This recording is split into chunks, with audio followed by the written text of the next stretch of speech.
Hello, this is Reverend Lorena Walsh coming to you from Hartsville, Indiana. I own Celestial Time, and I've written a couple of books, and we're working out of the book Duality is the Illusion right now. And chapter 3 in Duality is the Illusion is called Voices of Wisdom. And the reason the book is titled Duality is the Illusion is because of the voices of wisdom. I was standing in my kitchen one day, long time ago, long ago, um, and I got a booming voice. It's not the first booming voice that I got, but I got this booming voice that said, "Duality is the illusion." Okay, and I'm like, well, I was all by myself. The voice, it sounded like you could have heard it in a football stadium, but there was no one else there. Very seldom do I have a television or anything like that on anyway, but nothing was going on. And I didn't know what to do with that information. Uh, Duality is the illusion. And okay, so I put it in my consciousness going, oh, yeah, all right. But then I went chewing on it, and I was just becoming science of mind. I had stumbled on religious science in King George, Virginia. And they were teaching about how to use your mind to create your reality in many ways. And Ernest Holmes and Science of Mind teachings are very beneficial if you care to look at. They came from Trower and Emerson, and I've always been a seeker. Okay, but I'm also a psychic and an astrologer and all of those things. I don't believe that life is just mind, but in this case, I got that voice. I'd also been starting to channel. Okay, I channel an entity I call Simeon.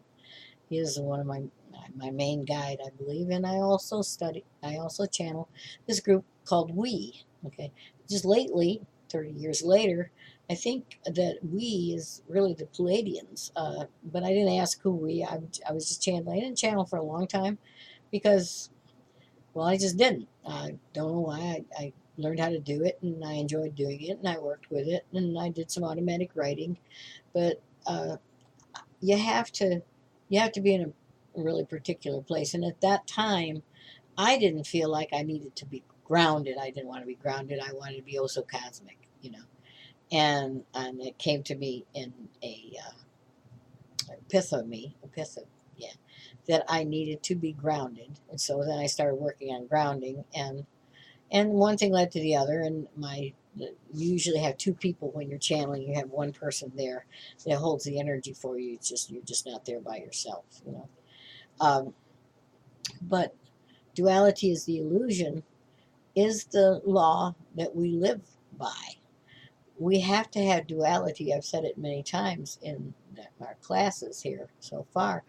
If we don't have duality, we don't know what we do want if we can't know what we don't want. Okay, and the law of one, uh, it goes up and above duality, but it also teaches that we bring that.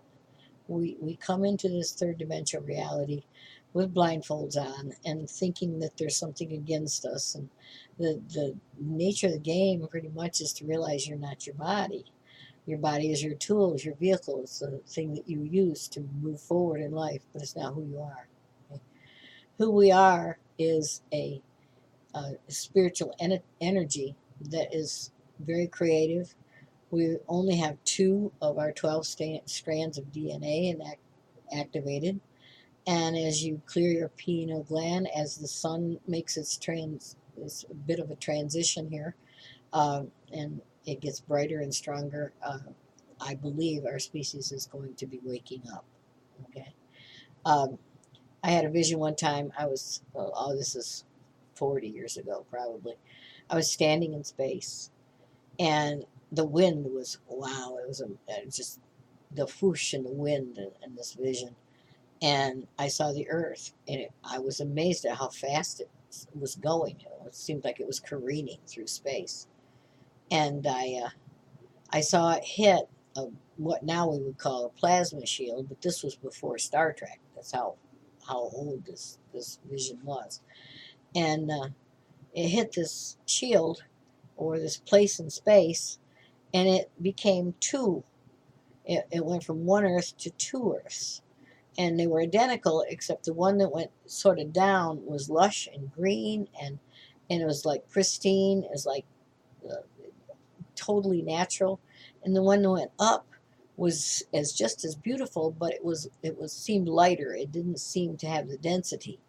The one that went down was totally dense. It looked like a total jungle, beautiful but jungle, whereas above was just a lighter. I don't know how you can see a lighter energy, but it just like shimmered. And I knew that I wanted to be on that one that went up. And I went up.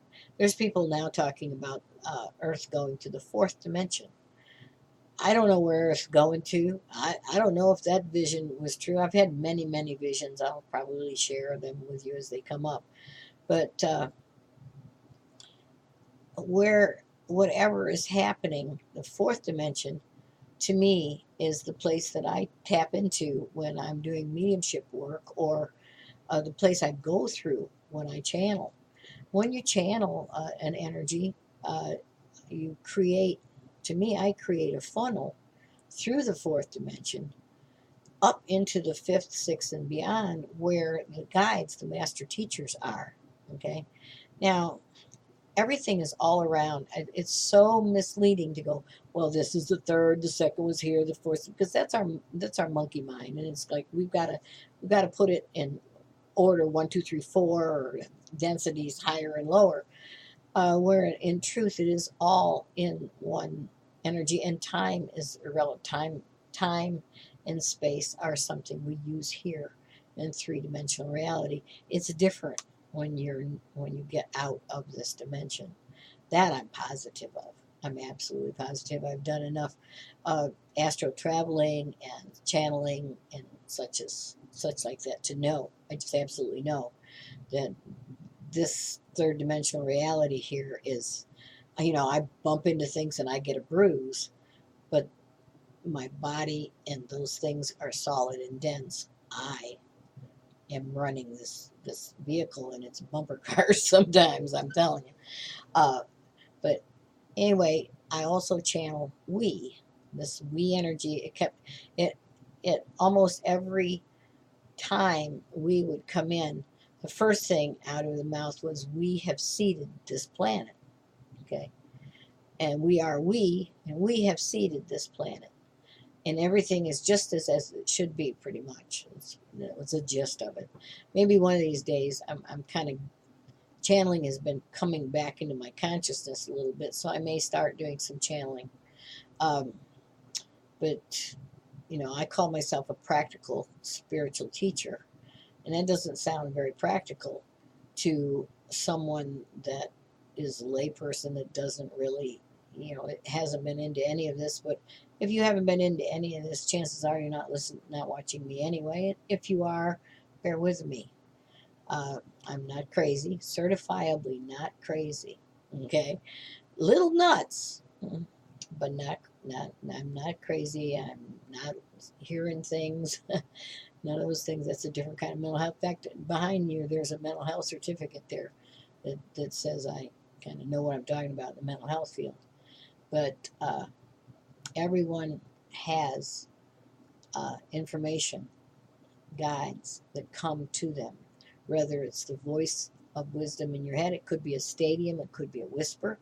Okay, if you'll pay attention to the voice of wisdom, whether you're formally channeling or just get a hit or get an inkling. I know every one of you out there is going, I can do that. I just had a little voice that said, uh, those little voices are your spirit guides, your higher wisdom. We're not in this journey by ourselves. We have a pit crew behind us in spirit helping us on our journey, because everybody wants everybody to do the best they can, because when one person succeeds, the entire group of one energy succeeds also. Okay? When we're all one energy coagulated into matter in all these little parts, as we move forward, as we develop and grow, perhaps one or two more of the strands of DNA will reenact. I read Energy. You can watch and listen to the new folks out there. The new talent is what's his name? Um, Dr. Stephen Greer. He has to do with aliens. Um, David Wilcox. He's got a YouTube channel that I find fascinating. And he's talking about all the his wisdom teachings. He's got. I urge you to look at it and listen to it. He's got I bet, a photographic memory. I've read millions of books. I could not tell you what's in them, but I know the information because I'm dyslexic. My brain doesn't work quite the way other people's do. Uh, but when I need it, it's right there for me. And that's another thing. Everybody's brain doesn't work the same. One of the first things you'll have to realize is not everybody thinks the same thoughts the same way. Not everybody sees the same color the same color. We're all individuals, but yet we're all part of one thing, and that's the diversity is creating a magnificent tapestry of spiritual energy. And we're part of that. That's what we're doing. The best thing you can do for you is take good care of you and ground. In other words, get centered in the earth, put your feet on the ground, feel like you're part of the earth because you are. Right?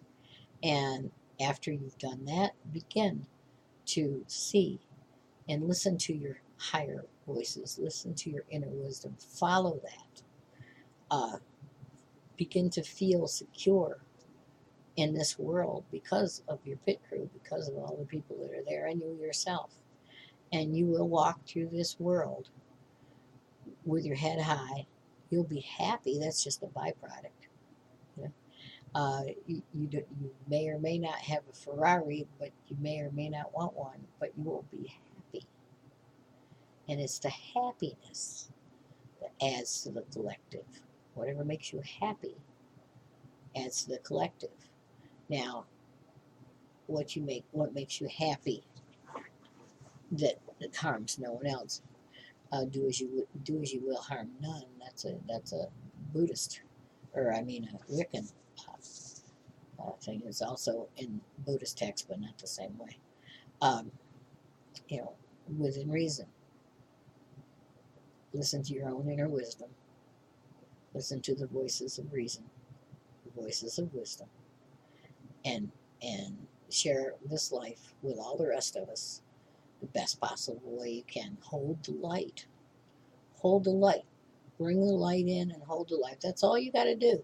You do not have to go out and save anybody else. You just have to hold your own light and brighten it up, shine it, sparkle it, polish it, make that happiness radiate out of you. So with that, I'll say farewell. Have a great day.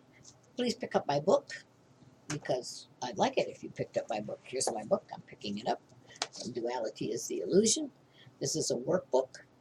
I'm going to publish again here pretty soon. I'm going to put questions in the back of each chapter. So enjoy this book and follow along with me. It's not a long read. It's not a hard reading. You'll find some fun things in there because I kind of got a colloquialism and a strange sense of humor, So anyway, until we meet again, till I see you in the airwaves, have a great and wonderful journey through this life. Signing off, Reverend Raina Waltz in Celestial Time. Bye-bye.